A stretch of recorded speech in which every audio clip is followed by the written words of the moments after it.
Hai, Assalamualaikum warahmatullahi wabarakatuh. Ketemu lagi dengan saya, Benny Ramdhani, di channel Benny Info.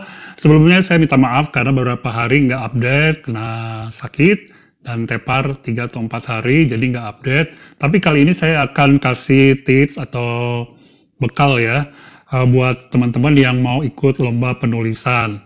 Berdasarkan apa ya? Berdasarkan pengalaman saya ikut lomba-lomba dan menang juga lombanya. Ada yang juara 1, ada yang juara sekian, ada yang kemenang juga. Dan juga berdasarkan pengalaman saya jadi lomba penulisan novel, cerpen, dan lain-lain. Oke, sebelumnya jangan lupa subscribe dulu channel ini ya. Di subscribe. Dan terima kasih buat yang udah subscribe channel ini. Jangan lupa juga komen, share, dan like. Oke, sebelumnya kita sama-sama nonton dulu bumpernya.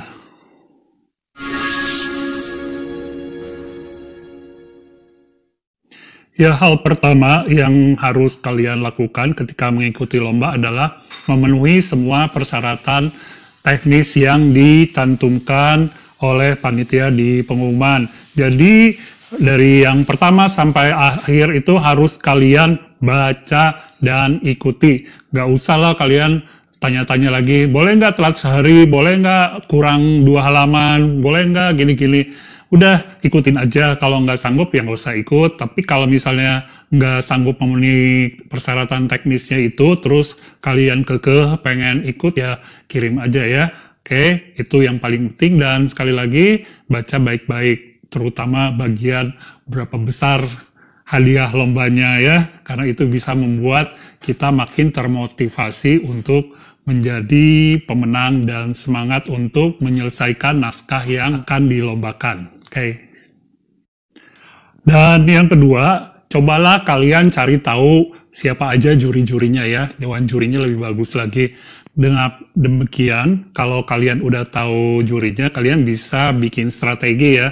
Karena seperti yang saya lakukan, misalnya dulu waktu di Lomba Matra, saya perhatikan, oh jurinya Nano Riantiarno, dia suka kritik sosial. Ya udah saya bikin yang tema-temanya sosial, dan saya tahu juga misalnya dia punya teater koma yang tema-temanya kadang-kadang tentang waria gitu ya. Jadi saya bikin tema seperti itu. Atau misalnya di Majalah Anita, saya lihat jurinya salah satunya Mas Edi, oh dia sebenarnya tema-temanya agak dongeng gitu ya, saya bikin yang agak dongeng. Seperti itu ya. Jadi karena saya pernah jadi juri juga, di Dewan Juri aja ada yang beda-beda prinsip, ada yang senang tentang kearifan lokal, tema sosial, ada yang senang tentang gender, pokoknya banyak deh, dan harus kalian cari tahu itu ya. Oke, yang ketiga, kalau kalian susah menemukan nama Dewan Juri, walaupun agak mustahil, karena sekarang kayaknya sayembara itu menjual nama juri juga ya. Kalian bisa membaca karya-karya para pemenang tahun-tahun sebelumnya. Dari situ kita bisa tahu kunci-kunciannya ya. Dan yang nggak menang juga kalian harus baca nih, misalnya dia terbitkan atau apa dan dinyatakan pernah ikut sayembara ini, lomba ini, ya kalian ikut baca biar kalian bisa review juga kira-kira dia kelemahannya waktu itu apa, jadi tidak diulangi pada karya kalian nanti ketika menulis ya. Dan menurut saya ini juga langkah yang tricky, jadi kalian bisa melakukannya kapanpun jauh-jauh hari sebelum lomba itu terjadi. Nah, biasanya Dewan Juri itu kalau institusi pemerintahan kayak gitu-gitu selalu sama bertahun-tahun ya, seperti kontrak mati, nggak digantikan. Sekarang kita ke nomor 4.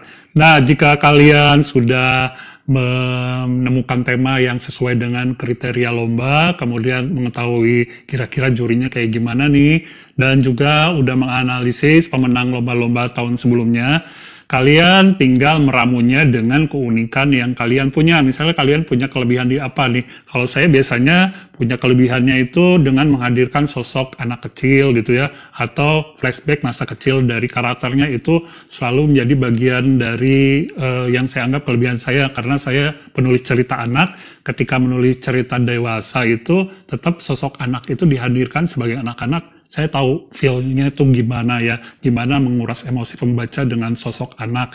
Kayak gitu. Nah, dari situlah kita ramu-ramu, kita racik, dan sehingga menimbulkan keunikan, kebaruan dalam tulisan kita ya. Nah, itu.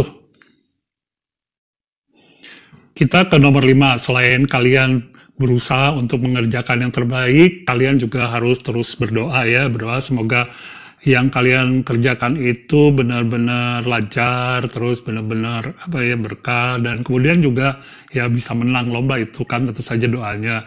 Juga jangan terlalu dibebani pikiran untuk menang walaupun kita punya keinginan untuk menang. Anggap aja gini, kalau nggak menang tetap bisa kita kirim sebagai naskah reguler, karena kalau terlalu stres juga nanti pengaruh sama kualitas tulisan kita. Tapi kalau teman-teman malah makin stres, makin bagus tulisannya, ya silahkan dibebani aja pikirannya ya, oleh pikiran sendiri. Nah, itu aja dari saya. Oke, kalau ada pertanyaan yang mau diajukan, silahkan tulis di kolom komentar. Terima kasih semuanya. Jangan lupa subscribe channel ini. Assalamualaikum warahmatullahi wabarakatuh.